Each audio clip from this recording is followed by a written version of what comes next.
Faith, an essential subject from Vinipedia. As long as one's faith is not completely in purified goodness, the faith is subject to contamination by any of the modes of material nature. The contaminated modes of material nature expand to the heart. Therefore, according to the position of the heart in contact with a particular mode of material nature, one's faith is established. It should be understood that if one's heart is in the mode of goodness, his faith is also in the mode of goodness. If his heart is in the mode of passion, his faith is also in the mode of passion. And if his heart is in the mode of darkness, illusion, his faith is also thus contaminated. Thus we find different types of faith in this world, and there are different types of religions due to different types of faith. The real principle of religious faith is situated in the mode of pure goodness, but because the heart is tainted, we find different types of religious principles. Thus, according to different types of faith, there are different kinds of worship. Srila Prabhupada's books, lectures, conversations and letters offer a comprehensive presentation of this essential subject as seen in the Viniko's faith category. An introduction from his books is given below in the following 10 quotes.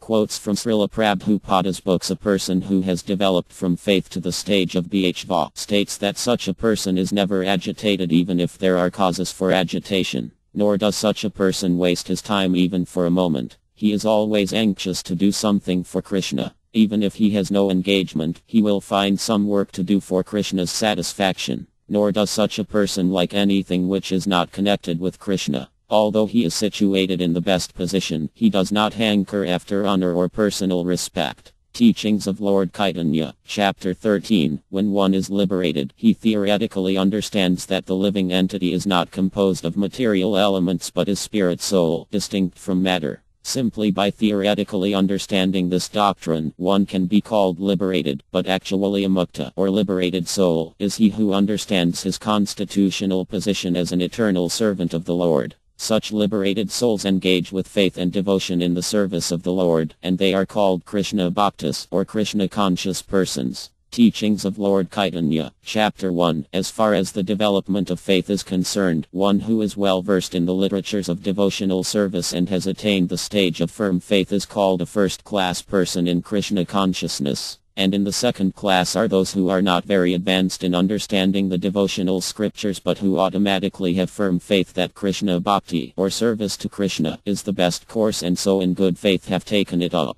Bhagavad Gita 9.3. By developing chanting and hearing, one can advance further and further in regulative devotional service to the Supreme Lord. As one so advances, his misgivings about devotional service and his attraction for the material world proportionately diminish. By advancing in hearing and chanting, a devotee becomes more firmly fixed in his faith, and gradually his initial faith develops into a taste for devotional service, and that taste gradually develops into attachment. When attachment becomes pure, it exhibits the two characteristics of Bhava and Rati. Teachings of Lord Chaitanya, Chapter 13. Everyone has a particular type of faith, regardless of what he is. But his faith is considered good, passionate or ignorant according to the nature he has acquired. Thus, according to his particular type of faith, one associates with certain persons. Now the real fact is that every living being, as is stated in the 15th chapter, is originally a fragmental part and parcel of the Supreme Lord.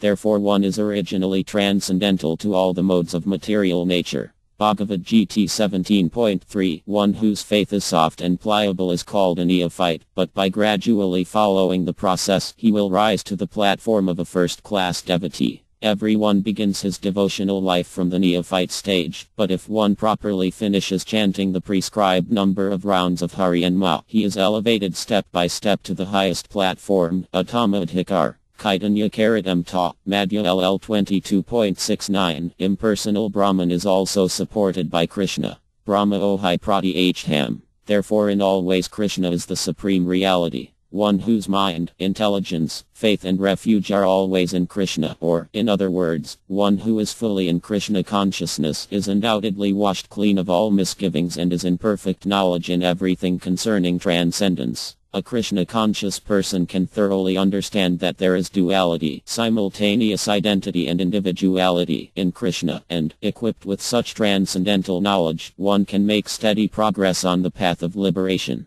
Bhagavad Gita 5.17. Out of the many millions and trillions of living entities on land, human beings comprise only a small portion. Out of that small number of human beings, most are totally ignorant of spiritual life, are unclean in their habits and have no faith in the existence of the Supreme Personality of Godhead. In short, most human beings live like animals. Teachings of Lord Chaitanya, Chapter 1. Persons who are almost like animals have no faith in, or knowledge of, the standard revealed scriptures. And some, even though they have knowledge of, or can cite passages from, the revealed scriptures, have actually no faith in these words. And even though others may have faith in scriptures like Bhagavad Gita, they do not believe in or worship the personality of Godhead, our Krishna. Such persons cannot have any standing in Krishna consciousness. Bhagavad Gita 4.40 The Lord, being omnipotent, can offer his association by his inconceivable potencies. Thus persons who are unable to pin their faith on the personal feature of the Absolute are given a chance to associate with his Virarpa, or the cosmic impersonal feature of the Lord.